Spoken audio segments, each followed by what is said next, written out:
ہم بلا امتیاز تعاون کرتے ہیں مدارس کے ساتھ.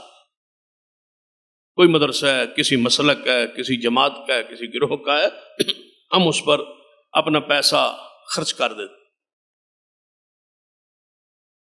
یاد رکھیے مدارس کے اندر بھی ایک فرق ہے. آج اس کا اظہار بھی چاہو.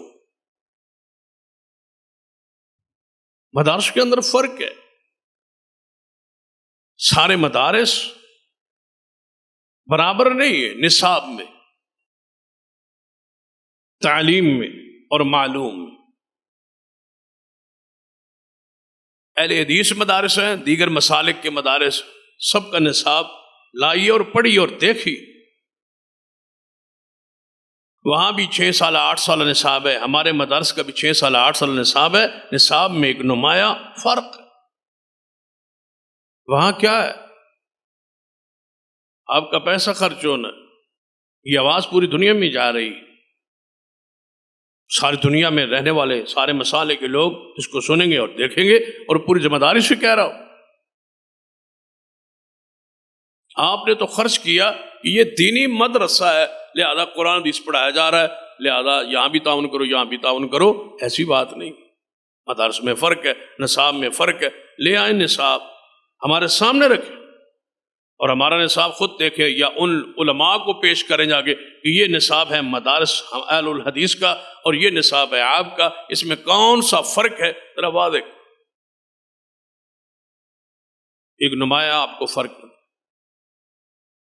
وہ اپنے 6-7 سالوں میں 8 سالوں میں جو پڑھاتے ہیں مدارس میں، وہ 18 کے قریب علوم ہیں جنہیں پڑھایا جاتا ہے. 18. اس سے پہلے وہ قرآن حدیث کو پڑھانا گناہ سے. کہتے ہیں پہلے نہیں پڑھا، پہلے 18 علوم پڑھانے ہیں تاکہ قرآن و حدیث ڈائریکٹ اگر یہ پڑھیں گے تو یہ گمراہ ہو جائے. ان کو پہلے ہم نے 18 علوم پڑھانا، اور وہ 18 علوم پڑھتے پڑھتے اصول پڑھتے، ضوابط پڑھتے، منطق پڑھتے، فلسفہ پڑھتے، یونانیوں کا فلسفہ پڑھتے، علم کلام پڑھتے پڑھتے جب 8 سال میں وہ تیار ہو جاتا ہے قرآن آیات و حدیث کو کی تعویل اور رد کرنے کے لیے، پھر لایا جاتا ہے آؤ اب تمہیں دورہ حدیث کراتے ہیں. برکت کے لیے وہاں سے گزارتے ہیں اور احادیث کو کیسے رد کرنا ہے آپ کو گر اور طریقے اور قانون اور ہتھیار دے دیا گیا، سمجھا دیا گیا. اب آپ آئیں. دنیا میں کوئی ایسا شخص نہیں ہے جو ڈائریکٹ سیاستہ اپنے طلباء کے سامنے رکھ سکے. سوال ہی پیدا نہیں ہوتا کہ بچوں کو کہے کہ یہ مشکات ہے پہلے سال شروع کرے، یہ نسائی ہے، یہ ابن ماجہ ہے، یہ موطا مالک ہے، یہ صحیح البخاری ہے، یہ صحیح مسلم ہے، اس کو پڑھے. نہیں، سوال ہی پیدا نہیں پڑھا سکتے اس لیے کہ پوری سیاستہ ان کے عقائد و نظریات کے خلاف. پورا قرآن ان کے عقائد و نظریات اور اعمال کے خلاف. کیسے آگے چلے؟ اس لیے وہ 7 سال 8 سال پہلے 18 علوم پڑھاتے ہیں جن کا تعین انہوں نے کیا ہوا ہے قرآن و حدیث کو رد کرنے کے. آپ نے تو بار ٹائٹل دیکھا کہ دینی مدرسہ ہے، آپ نے جا کے حصہ ڈال دی. یہ حصہ قیامت میں پوچھا جائے. آئیں ہمارے مدارس، ذمہ داری سے کہہ رہا ہوں، پہلے دن بچہ داخل کرائے، کلاس پہلی میں بٹھا کے جائیں اور شام پوچھیں کہ آج تم نے حدیث پڑھی ہے یا نہیں. پہلے دن حدیث نہ پڑھی ہو تو ہم مجرم. پہلے دن ہی رسول اللہ کی حدیث قال قال رسول اللہ صلی اللہ علیہ وسلم. ہمارے علم کا آغاز ہی سیدنا عمر فاروق سے ہوتا ہے. عمر بن الخطاب رضی اللہ تعالی عنہ فرماتے ہیں میں نے رسول اللہ صلی اللہ علیہ وسلم سے سننا، حضور نے فرمایا انما الاعمال بالنیات، اعمال کا دار و مدار نیتوں پر ہے. یہاں سے حدیث کا، علم کا، مدارس کا آغاز ہو رہا ہے. باقی سوال ہی پیدا نہیں ہوتا. 7 سال 8 سال حدیث رسول پڑھائی جائے سوال ہی پیدا نہیں ہوتا. تفسیر پڑھائی جائے سوال ہی پیدا نہیں. قرآن حدیث وہ چیزیں پہلے پڑھاتے ہیں، ایسے چیزیں پڑھاتے ہیں. مثلا میں آپ کو مثال دیتا ہوں. قرآن پاک میں ہے کہ اللہ تعالیٰ نے آدم علیہ السلام کہ ساری اولاد کی روحوں کو نکالا اور ان سے پوچھا الستو بربکم، میں تمہارا رب ہوں یا نہیں؟ سب نے کہا یا اللہ ہاں تو ہمارا رب ہے۔ یہ وعدہ کہاں ہوا؟ عالم ارواح۔ کن سے ہوا؟ روحوں سے۔ اب جو فلسفہ یونانی ہے جو مدارس میں پڑھایا جاتا ہے وہاں اس چیز کو نہیں مانا جاتا۔ اب اس آیت کا رد، اس آیت کی تعویل و تعبیر کیسے کرنی ہے، پہلے 7-8 سال آپ کو سمجھانا پڑے گا۔ ایک جوہر ہوتا ہے اور ایک عرض ہوتا ہے۔ جوہر وہ ہوتا ہے جس کا وجود ہو، اپنے قدموں پہ کھڑا ہو۔ عرض وہ ہوتا ہے جس کا وجود نہ ہو اور نظر نہ آتا ہو۔ یہ فلسفہ پڑھایا جائے۔ اب کیا پڑھائیں گے؟ کہیں گے کہ روحیں پہلے ہوں جسم بعد میں ہوں، یہ ہو ہی نہیں سکتا۔ جسم بنا نہیں اور روحیں بن گئی، یہ نہیں ہو سکتا۔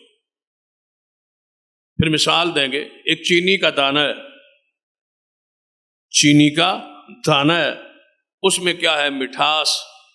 مٹھاس ہوگی تب جب دانہ ہوگا، دانہ نہیں تو مٹھاس نہیں۔ پہلے دانے کا ہونا ضروری ہے، پھر مٹھاس کا ہونا ضروری ہے۔ دانہ جو ہے وہ جوہر ہے، مٹھاس اس کا عرض۔ ایک چیز کڑوی ہے، کڑواٹ، پہلے چیز ہے پھر کڑواٹ۔ کڑواٹ نہیں ہو سکتی جب تک چیز نہ ہو، لہذا روح جو ہے عرض ہے، جسم جو ہے وہ جوہر ہے۔ جسم ہوگا تو روح ہوگی، جب روح نہیں، جسم نہیں ہے تو روح کہاں ہے؟ یہ قرآن کی اس آیت کا یہ معنی نہیں لینا، یہ اس کا معنی اور ہے۔ ہم نے کیا کہا کہ جو اللہ جوہر بنانے پر قادر ہے اور وہ عرض بنانے پر بھی قادر ہے۔ جوہر کے بغیر عرض کو قائم رکھے وہ قادر ہے۔ اللہ نے ایسا کہہ دیا ہے، رسول اللہ نے ایسا فرما دیا ہے، اب ہم وہی مانیں گے جو اللہ بیان کرے گا، محمد مصطفیٰ بیان۔ یہ ہے ہمارا علم، یہ ہے ان مدارس کا علم۔ وہ کہتے ہیں کہ سبحان اللہ، الحمدللہ، اللہ اکبر۔ ہم کہتے ہیں قیامت والے دن ان کا وزن ہوگا، وہ کہتے ہیں ان کا وزن کیسے ہوگا؟ وہاں یہ پڑھایا جاتا ہے، یہاں یہ پڑھایا جاتا ہے۔ وہ کہتے ہیں کلمات کا وزن کیسے ہوگا، نماز کیسے تلے گی، روزہ کیسے تلے گا؟ عقل نہیں مانتا، لہذا عقل نہیں مانتا، انکار کر۔ یہ ہے وہ علوم جو ان مدارس میں پڑھائے جاتے۔ ہمارا علم جو ہے وہ اس پر قائم ہے کہ جو قرآن نے کہا، جو کچھ حدیث رسول نے کہا، جو اس کا معنی مفہوم محدثین نے سمجھا، صحابہ نے سمجھا، وہ حق ہے۔ حضور نے فرمایا ترازو ہوگا، ہم نے کہا ترازو ہوگا۔ حضور نے فرمایا اعمال تولے جائیں گے، ہم نے کہا تولے جائیں گے۔ حضور نے فرمایا کلمات تولے جائیں گے، تولے جائیں۔ یہ آج تک انکار کرتے رہے، اور اب جو ہیں وہ باتیں کہتے ہیں فضا میں، ہوا میں جی موجود ہیں، جی محفوظ ہیں، جی وہ آواز یہاں سے نکلتی ہے جی منہ سے، جہاں امریکہ پہنچتی ہے جی یہ ساری الفاظ وہاں پہنچ سکتے ہیں۔ اب مانتے ہیں، جب دنیا میڈیا سامنے آیا، سارے معاملات سامنے آئے، جانتے ہیں ہمارے محدثین نے اس وقت بھی کہا تھا یہ سب کچھ حق ہے۔ آج لوگ پریشان ہیں کہ ہم اپنے ان تعبیر اقوال کی، بزرگوں کی اقوال کی تعبیر کیا کریں۔ ہم آج بھی اس پر مطمئن ہیں کہ جو 1400 سال پہلے کہا تھا آج بھی وہی کہتے ہیں کہ اللہ اقوال کو بھی محفوظ رکھنے پر قادر ہے، اللہ اعمال کو محفوظ رکھنے پر بھی قادر۔ تولا جا رہا ہے، تولا جائے گا، سبحان اللہ کو تولا جائے گا، الحمدللہ کو تولا جائے گا، لا الہ الا اللہ کو تولا جائے گا، الوزن یومئذ الحق۔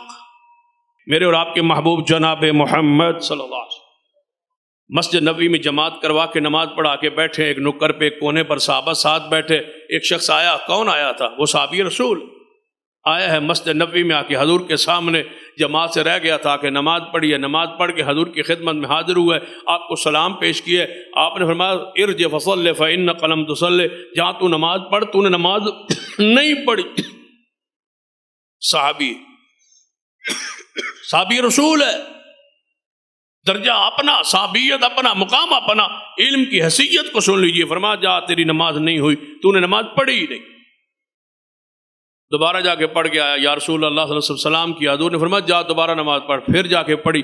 جب تیسری مرتبہ آیات کہتا ہے یا رسول اللہ، آپ فرمایا تو نے نماز نہیں پڑھی، یا رسول اللہ جو علم تھا، جو معلوم تھا، جو جانتا تھا وہ پڑھ لیے، جہاں کمی ہے، کوتاہی ہے، سستی ہے، یہاں میرے علم میں کوئی چیز نہیں ہے، جہاں کوئی خطا غلطی کا تصور ہے وہ مجھے بتا دے، مجھے علم دے۔ حضور نے فرمایا تیری نماز میں اعتدال نہیں ہے، بس باقی سارا ٹھیک، اعتدال نہیں ہے، یعنی تو رکوع پہ جاتا ہے بس تھوڑا سا جھکتا ہے، پھر اوپر کھڑا ہو جاتا ہے، پھر جلدی سجدے میں چلا جاتا ہے، اعتدال نہیں ہے، ٹھہراؤ نہیں ہے، سکون نہیں ہے۔ جس کی نماز میں سکون نہ ہو وہ ایسے سمجھے اس نے نماز پڑھی نہیں۔ یہ ہمارے مدارس کا سبق اور درس ہے کہ نماز میں اعتدال ہو، نماز میں سکون ہو، نماز میں اطمینان ہو۔ جتنا دیر قیام ہے اتنا قوم ہے، قوم کے بعد پھر رکوع ہے، رکوع کے بعد اتنا ہی رکوع ہے۔ اور باقی مدارس میں پتہ کیا ہے، یہ جو رکوع ہے نا، لفظ رکوع اس کا معنی ہے انحنا، جھکنا، بس تھوڑا سا جھک گیا تو رکوع ہو گیا۔ یہ وہاں پڑھائی ہو رہی، ضروری نہیں ہے کہ وہاں جھکا ہی رہے، بس تھوڑا سا جھک گیا رکوع ہو گیا۔ کئی بندوں کو آپ نے دیکھا ہوگا ایسے کرتے ہیں، پھر جھٹکا دیتے ہیں، پھر نیچے چلے جاتے ہیں۔ یہ کہتے ہیں کہ ان کے مذہب اور ان کے دین اور ان کے مدرسے اور کی پڑھائی یہ ہے کہ جھکنا ہے، بس تھوڑا جھک جائے تو رکوع ہو گئے۔ ہم کہتے ہیں رکوع نہیں ہوا، رکوع سے مراد جھکنا نہیں ہے۔ جھکنے کا معنی یہ ہے ایسے جھکنا ہے جیسے محمد مصطفیٰ جھکے ہیں، اور اتنی دیر جھکنا ہے جتنے رسول اللہ دیر جھکے ہیں۔ صرف جھکنے سے رکوع نہیں ہوگا جب تک ویسے نہ جھکے اور اعتدال سے نہ جھکے جیسے محمد مصطفیٰ نے کیا۔ یہ ہے مدارس، یہ ہے وہ چیز، یہ ہے وہ سبق، یہ ہے وہ درس